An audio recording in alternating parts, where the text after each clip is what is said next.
Hello दोस्तों, कैसे हैं आप सभी। आई होप आप सब बढ़िया होंगे और अच्छे से होली मनाए होंगे। चलिए आज हम लोग अपना टॉपिक की शुरुआत करते हैं। जो हम लोग टॉपिक पढ़ रहे थे साइंस का क्लास 10th का केमिकल रिएक्शन एंड इक्वेशन, और इसमें हम लोग पढ़ रहे थे टाइप्स ऑफ रिएक्शन पढ़ रहे थे केमिकल रिएक्शंस को, जिसमें हम लोग ने कॉम्बिनेशन रिएक्शन देखा था। और आज हम लोग देखते हैं दूसरा decomposition reaction. Okay, so let us start. तो डिकम्पोजिशन रिएक्शन, ये डिकम्पोजिशन रिएक्शन में क्या होता है आप लिखना यहाँ पे, अ सिंगल सब्सटेंस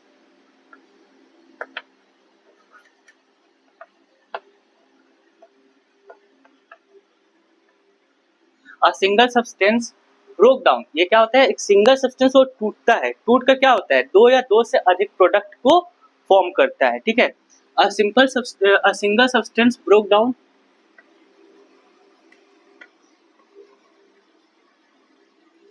टू फॉर्म या फिर टू गिव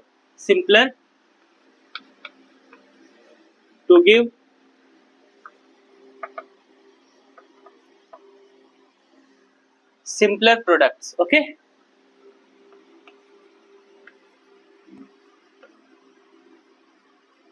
प्रोडक्ट्स। अब यहाँ पे देखिए, ध्यान दीजिए, यहाँ पे लिखा है ब्रोक डाउन।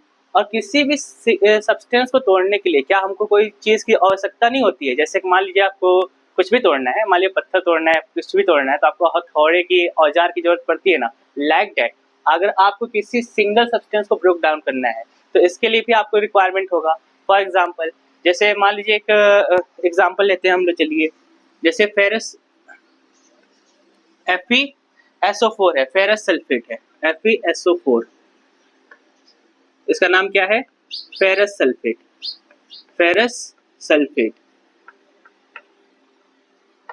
ये फेरस सल्फेट है अपना। इस फेरस सल्फेट को अगर आपको ब्रोक डाउन करना है, तोड़ना है, तो क्या करना होगा, इसको हीट करना होगा। क्या करना होगा, इसे हीट करना होगा। और जब हीट आप करोगे, इस फेरस सल्फेट को तोड़ोगे आप, तो क्या मिलेगा आपको, फेरस ऑक्साइड मिलेगा, Fe2O3 मिलेगा। ठीक है, फेरिक ऑक्साइड आपको मिलेगा, प्लस क्या मिलेगा, यहाँ से SO2 मिलेगा, सल्फर डाइऑक्साइड मिलेगा, SO2, और क्या मिल जाएगा आपको, और मिलेगा आपको सल्फर ट्राइऑक्साइड भी मिलेगा, सल्फर डाइऑक्साइड और सल्फर ट्राइऑक्साइड मिलेगा। इसका नाम है सल्फर डाइऑक्साइड, इसका नाम है सल्फर ट्राइऑक्साइड, और इसका नाम है फेरिक ऑक्साइड। इसका नाम क्या है, फेरिक ऑक्साइड। आई होप आप समझ में पा रहे होंगे। ठीक है, लेकिन अभी ये जो है अपना जो केमिकल रिएक्शन मैंने लिखा है यहाँ पे बोर्ड पे, ये अभी हमारा बैलेंस नहीं है, क्योंकि यहाँ पे Fe2 है और यहाँ पे सिर्फ और सिर्फ एक ही Fe है। तो यहाँ पे क्या करना होगा, आपको 2Fe करना होगा। ठीक है, और 2Fe जब आप करोगे तो यहाँ पे देखो सल्फर 2 है, तो इधर भी सल्फर कितने हो जाएंगे, 2 हो जाएंगे। इसी तरह से यहाँ से ऑक्सीजन कितने हो जाएंगे, 8 हो जाएंगे। तो यहाँ पे देखो ऑक्सीजन 3 3 6 और 7 8 ऑक्सीजन हो गए। तो अब ये क्या हुआ, ये रिएक्शन हमारा क्या हो गया, बैलेंस्ड रिएक्शन हो गया, राइट। तो इस तरीके से एक सिंगल सब्सटेंस ये ब्रेक होके एक सिंपलर प्रोडक्ट बना। क्या बना, सिंपलर प्रोडक्ट बना। और इसको तोड़ने के लिए हमको किस चीज की जरूरत पड़ी, इसे तोड़ने के लिए हमें हीट की जरूरत पड़ी। किसकी जरूरत पड़ी, हीट की जरूरत पड़ी। इसी तरह से चलिए एक और एग्जाम्पल हम लोग समझते हैं, और उसका एग्जाम्पल का नाम है कैल्शियम कार्बोनेट, CaCO3।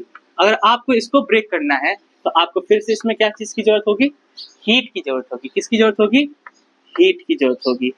और ये हीट की जब आप इसमें दोगे तो ये क्या बन जाएगा, CaO बन जाएगा, क्विक लाइम बन जाएगा। क्या बन जाएगा, क्विक लाइम। या फिर इसी को क्या कहते हैं हम लोग, लाइम बोलते हैं, चूना। क्या बोलते हैं, लाइम। अरे ये वही चूना है जो आप मार्केट से लाते हो घर को पुताई करने के लिए, और जब आप इसको पानी में मिलाते हो तो वाइग्रेस रिएक्शन होता है, जो आपको मैं पिछले वीडियो में बता चुका हूँ। ठीक है, और फिर ये जो कार्बन डाइऑक्साइड के साथ जब रिएक्ट करता है 2 से 3 दिन में, तो अपना दीवार जो है चमक आने लगती है, कैल्शियम कार्बोनेट के लेयर बन जाता है, जिसकी वजह से शाइनी सरफेस हमारा बन जाता है, राइट। तो कैल्शियम कार्बोनेट, इसको हीट किए तो कैल्शियम ऑक्साइड प्लस क्या मिलेगा, कार्बन डाइऑक्साइड मिलेगा। क्या मिलेगा आपको, कार्बन डाइऑक्साइड मिलेगा। ओके, इस क्विक लाइम का यूज लिख लो, आपके एनसीईआरटी बुक में भी दिया है। इसका पूछा भी जाता है कि इसका यूज क्या है, तो इसका यूज और भी है, इसका यूज होता है मैन्युफैक्चरिंग ऑफ सीमेंट, सीमेंट बनाने में भी इसका यूज होता है। तो manufacturing of cement. I hope आपको इतना समझ में आ रहा होगा। ठीक, तो देखो आप यहाँ पे ध्यान से देना, ऐसे ऐसे डिकम्पोजिशन रिएक्शन को हम लोग कौन सा डिकम्पोजिशन रिएक्शन कहते हैं? थर्मल डिकम्पोजिशन कहते हैं। क्यों? क्योंकि इसमें जो है हीट की रिक्वायरमेंट है, हीट की रिक्वायरमेंट है, इसलिए इसको क्या कहेंगे, किस नाम से जानेंगे? थर्मल डिकम्पोजिशन रिएक्शन जानेंगे। ये भी पूछ लेता है आपके पेपर में कि थर्मल डिकम्पोजिशन रिएक्शन क्या होता है। तो चलिए इसको भी लिख लेते हैं, आप इसको लिख लेना।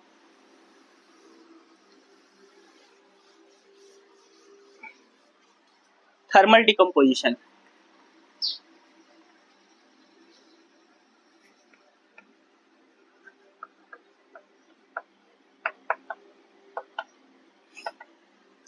इसमें लिखोगे when a decomposition reaction is carried by, when a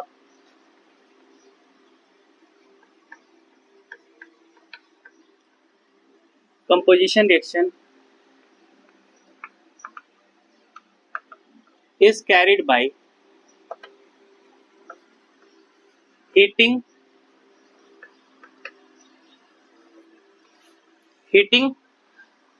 it is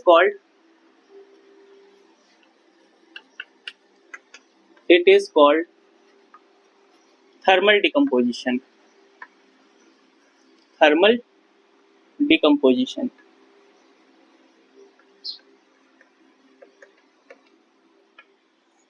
I hope आपको समझ में आया होगा कि थर्मल डिकम्पोजिशन किसे कहेंगे।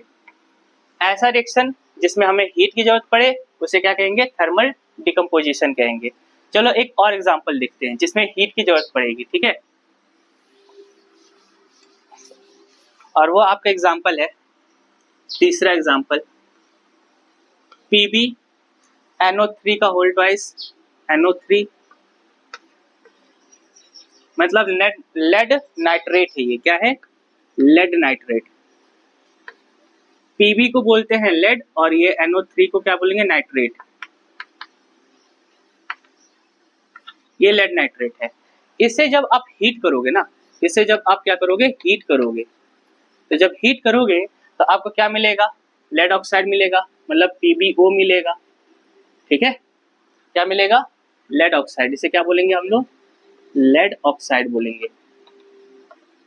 प्लस और क्या मिलेगा? और क्या सिंपलर प्रोडक्ट में मिलेगा? NO2 मिलेगा। क्या मिलेगा? NO2, जिसका नाम है नाइट्रोजन, और 2 ऑक्सीजन है तो dioxide, nitrogen dioxide, nitrogen dioxide. ठीक। और क्या मिलेगा? एक साथ में और चीज मिलेगा, वो उसका नाम है ऑक्सीजन। उसका नाम क्या है? ऑक्सीजन मिलेगा। अभी ये हमारा जो इक्वेशन है ये बैलेंस्ड इक्वेशन नहीं है, ठीक है। इसको बैलेंस करने के लिए यहाँ पे 2 है और ये भी 2 हो जाएगा क्योंकि 2Pb हो जाएगा, और NO3 यहाँ पर जो है नाइट्रोजन 2 है, ठीक है, नाइट्रोजन 2 है, तो यहाँ पे भी 2 लगाना पड़ेगा हमको। ठीक। अब ये सॉरी, तो ये 2 तो नाइट्रोजन है ही, और 2 यहाँ से 4 नाइट्रोजन हो जाएंगे ना यहाँ पे। तो कितने नाइट्रोजन हो जाएंगे? 4 नाइट्रोजन हो जाएंगे। ठीक। अब देखिए आपका इक्वेशन बैलेंस्ड हो गया, इसे कहते हैं, ठीक है, जिसमें हीट की जरूरत पड़ेगी। ऐसे रिएक्शन को क्या कहेंगे? थर्मल डिकम्पोजिशन कहेंगे। तो क्या सब्सटेंस सिर्फ हीट से टूटता है? नहीं, इसके अलावा एक और चीज होती है जिसे इलेक्ट्रिसिटी का भी यूज करके हम लोग ब्रेक डाउन कर सकते हैं। तो इसका भी एग्जांपल देख लेते हैं, इलेक्ट्रोलिसिस ऑफ वाटर को समझ लेते हैं। ये आपके एग्जांपल में एक्टिविटी में दिया हुआ है, तो कैसे होता है बस उतना ही जानना जरूरी है। ये सब रिएक्शन जो अभी मैंने लिखा है ये आपके एग्जाम में आएंगे और इसको ध्यान से करना, ठीक है। बैलेंसिंग भी समझ में आ रहा होगा आपको कैसे करनी है। तो चलो देखते हैं इसको, इलेक्ट्रोलिसिस ऑफ वाटर। इसको मैं रब करता हूँ, आप नोट कर लेना। नेक्स्ट है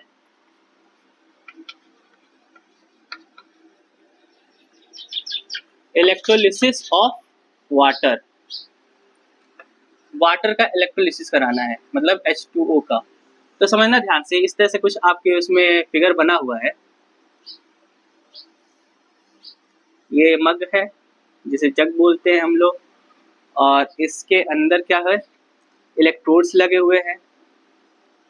ये तो टेस्ट ट्यूब है आपका, और इस टेस्ट ट्यूब के अंदर क्या लगा है, इलेक्ट्रोड्स लगे हैं। ठीक है, समझना ध्यान से, ये इलेक्ट्रोड्स है, ये इलेक्ट्रोड्स है, ठीक। और नीचे एक कॉर्क लगा है, और ये जो है इलेक्ट्रोड्स किससे कनेक्टेड है, एक बैटरी से कनेक्टेड है। कुछ इस तरह से आके यहाँ पे बैटरी लगा देता हूँ मैं, और ये बैटरी मान लीजिए 6 वोल्ट की बैटरी है, ये बैटरी है, ठीक। और इसके अंदर क्या भरा हुआ है, पानी भरा हुआ है। इसके अंदर क्या है, पानी है, क्योंकि हम लोग किस चीज का इलेक्ट्रोलिसिस करा रहे हैं, है ना, पानी का इलेक्ट्रोलिसिस करा रहे हैं ना इसके अंदर, तो इसके अंदर पानी है। अब यहाँ पे देखो, यहाँ पे आप एक टेस्ट ट्यूब में देखोगे कि ज्यादा बबल्स हैं, यहाँ पे क्या है, ज्यादा बबल्स है, और यहाँ पे थोड़े बबल्स कम है, यहाँ पे थोड़े बबल्स कम है, और यहाँ पे आपका निकलेगा हाइड्रोजन गैस, और यहाँ पे क्या निकलेगा आपका, ऑक्सीजन गैस निकलेगा, यहाँ पे ऑक्सीजन गैस निकलेगा, ठीक है। ये जो एनोड, ये जो टर्मिनल होगा इसे हम लोग बोलेंगे एनोड, और ये क्या होगा, कैथोड होगा, ठीक है। इसको चेक कैसे करेंगे कि इस टेस्ट ट्यूब में जो है हाइड्रोजन निकल रहा है, इस टेस्ट ट्यूब में ऑक्सीजन निकल रहा है, तो आपको क्या करना है, एक बर्निंग कैंडल लेकर आना है, और इस टेस्ट ट्यूब को उस बर्निंग कैंडल के अगर आगे रखोगे ना, तो क्या होगा, जिसमें हाइड्रोजन गैस होगा जिस टेस्ट ट्यूब में, वो जो है कैंडल फ्लिक करके जलने लगेगा, है ना, फ्लटरिंग साउंड, जैसे मान लीजिए इसे, ये कैंडल है ना, ये फ्लिक करने लगेगा, इसका लॉ जो है क्या करने लगेगा, फ्लिक करने लगेगा। तो इस तरीके से इलेक्ट्रोलिसिस ऑफ वाटर होता है, ठीक है। अब और भी कुछ एग्जांपल हम लोग देख लेते हैं, समझ लेते हैं, इतना आपको आई होप समझ में आया होगा, ठीक है। तो एक चीज हमने देखा कि हीट करने पे डिकम्पोजिशन होता है, दूसरा हमने देखा इलेक्ट्रोलिसिस करने पे डिकम्पोजिशन होता है, तीसरा समझ लेते हैं क्या सनलाइट से भी डिकम्पोजिशन होता है कि नहीं। चलो,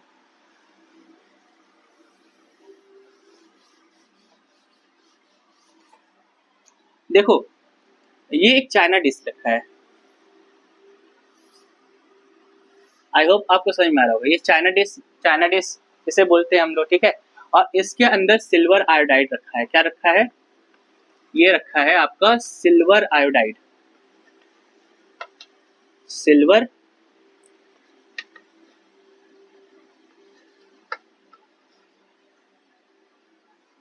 सिल्वर आयोडाइड नहीं रखा है, सिल्वर क्लोराइड रखा है, क्या रखा है, सिल्वर क्लोराइड।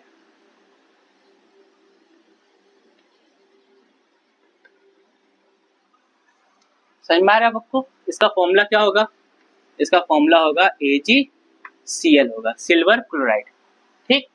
जब ये सिल्वर क्लोराइड सन रेस के कांटेक्ट में आएगा, ये सन है आपका, यहाँ से जैसे सन रेस के कांटेक्ट में आएगा, मतलब सनलाइट इसके ऊपर जब पड़ेगी ना, तो सिल्वर क्लोराइड क्या करेगा, डिकम्पोज हो जाएगा, और डिकम्पोज होकर क्या करेगा, 2 या मोर सिंपलर प्रोडक्ट हमको देगा। कैसे देगा, देखो आप ध्यान से, ये 2AgCl, मैं डायरेक्ट इसको बैलेंसिंग में ही फॉर्म में लिख रहा हूँ, ठीक है, फिर समझा दूंगा। ये सॉलिड होगा जब इसके ऊपर सनलाइट पड़ेगा, सनलाइट, तो डिकम्पोज होकर क्या बनेगा, Ag बनेगा अलग, और क्या बनेगा, क्लोरीन बनेगा, Cl2, ठीक है। क्लोरीन क्या होगा, आपका गैस होगा, Ag क्या होगा, सॉलिड होगा। अब देखो ये बैलेंस नहीं है, यहाँ पे 2 है, यहाँ पे भी 2 होना चाहिए, ठीक है, 2Ag प्लस ये। एक चीज इसमें और भी होता है, जो सिल्वर क्लोराइड है ना, सिल्वर क्लोराइड ये तो व्हाइट कलर का होता है, किस कलर का होता है, व्हाइट कलर का होता है, लेकिन जब ये सनलाइट के प्रेजेंस में आएगा ना, सनलाइट के प्रेजेंस में आएगा, तो ये सिल्वर किस में बदल जाएगा, किस में टर्न हो जाएगा, ग्रे में हो जाएगा, ग्रे कलर में चेंज हो जाएगा। तो ये व्हाइट से ग्रे होना ऐसा क्यों हुआ, व्हाइट से ग्रे ऐसा क्यों हुआ, क्योंकि इसका डिकम्पोजिशन हो गया ना, सनलाइट के कारण इसका क्या हो गया, डिकम्पोजिशन हो गया, ड्यू टू डिकम्पोजिशन,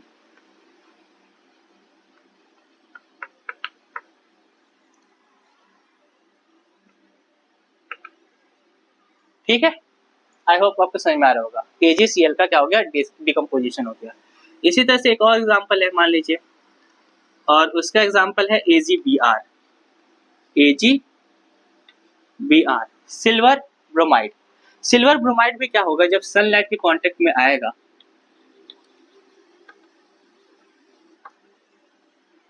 तो ये क्या हो जाएगा, 2Ag इसी तरह से, और Br अलग हो जाएगा, ब्रोमीन अलग हो जाएगा आपका, ठीक है। Br2 ये भी गैस है, ये आपका सॉलिड है और ये आपका सॉलिड है। यहाँ पे 2Ag है तो ये भी 2AgBr हो जाएगा, ठीक है। और इसका यूज होता है, यूज कहाँ होता है इसका ध्यान रखना है आपको। यूज इन, जो पुराने जमाने में जो फोटोग्राफी होती थी ना, ब्लैक एंड व्हाइट फोटोग्राफी, उसमें यूज होता है। Black and white, black and white photography,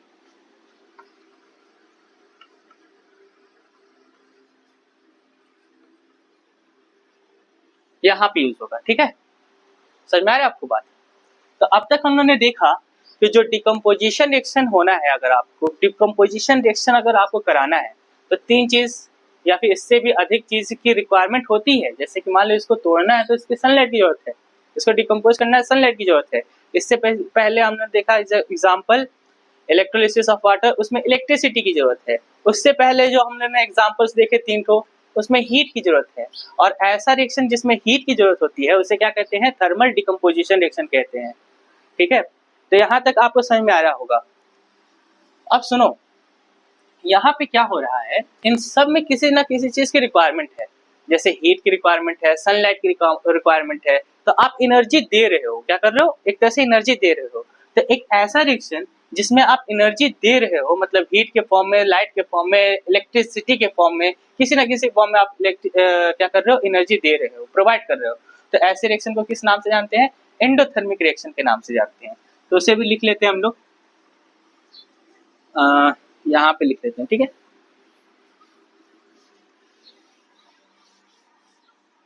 endothermic reaction,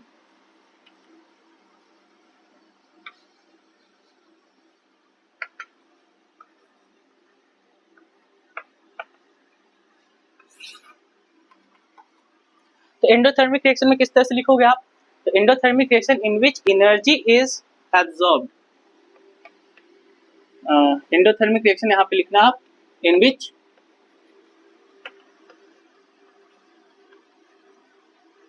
energy is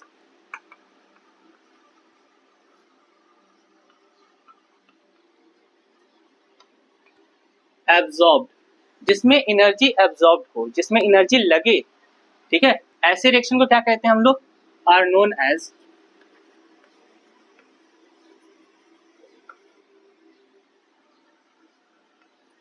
endothermic reaction. तो आई होप यहाँ तक आपको समझ में आया होगा, ठीक है। आज हम लोग यहीं पे एंड करते हैं। कल जो है इसके आगे हम लोग पढ़ेंगे, उसका नाम होगा डिस्प्लेसमेंट रिएक्शन, ठीक है। आई होप आपको ये क्लास समझ में आया होगा। इसको अच्छे से पढ़ना, ये इंपॉर्टेंट टॉपिक है, सब टाइप ऑफ रिएक्शंस, और यहाँ से पेपर में बहुत ज़्यादा क्वेश्चंस आते हैं। That's all for today, thank you so much.